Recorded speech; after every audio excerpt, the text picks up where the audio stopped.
agencies of Illinois. Sauer, can I just ask you a question? Can you point to any other place in the code or any other time in history where that phrase, together, regulate importation, has been used to confer tariff-imposing authority?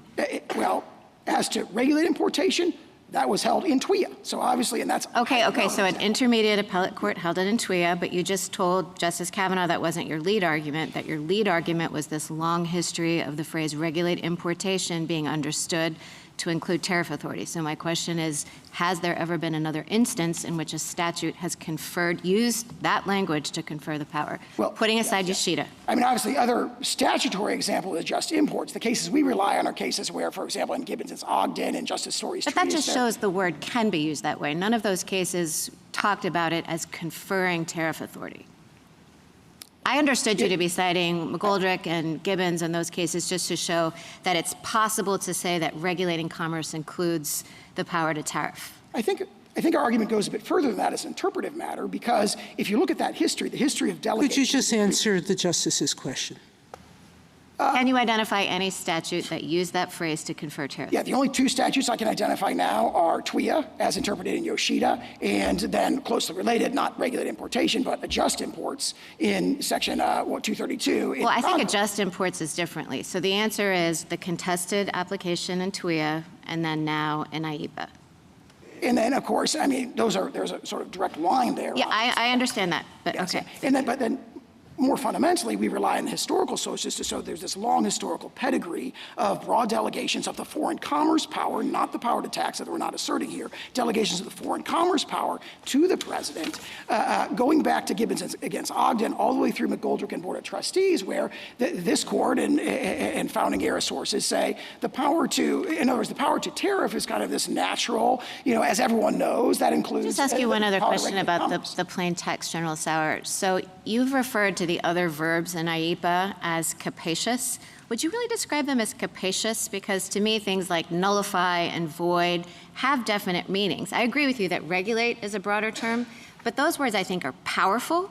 They pack a punch, but I wouldn't describe them as capacious in the sense that they have a wide range of meaning. So can you describe what you mean by capacious? Let me put it this way. You look at all 9 verbs together, and you're looking at a spectrum of powers from the most sort of negative, nullify, block, prohibit, void, to the most affirmative, direct, compel, and then also powers in between that are more intermediate, regulate, investigate, and so forth. So the natural common sense inference from that grammatical structure is the intention of Congress to sort of cover the waterfront. Well, possible, except Congress did take out a whole bunch of verbs. It took out confiscate, vest, hold, use, administer, liquidate, sell, which were in the prior statute. And crucially, what it doesn't have here is anything that refers to raising revenue. So it has a lot of verbs, it has a lot of actions that can be taken under this statute. It just doesn't have the one you want. Well, I would say the notion that all these other verbs are sort of not revenue-raising like block and prohibit, I think that argument is unconvincing for 2 reasons. One, of course, is that we're not saying it confers a revenue-raising power. We're saying it confers a regulatory power, and that's a crucial distinction. But also... Yes, but if I can just stop you there, regulatory power, I mean, yes, it says regulate, but I'll broaden out Justice Barrett's question. Is there any place that you can find in the entire code where regulate used just as regulate includes taxing power?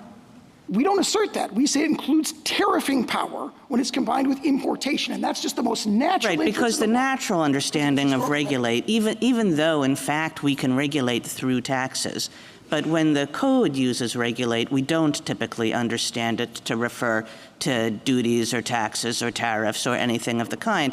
And then if you look at the flip side of this, and you look at all the tariff statutes that Congress has passed, I mean, they use language about revenue raising, tariffs and duties and taxes, all the language that does not appear in the statute you rely on. Start with sort of grammatical structure of the statute, then refer to the other statutes. Regulate importation. You put those 2 words in combination.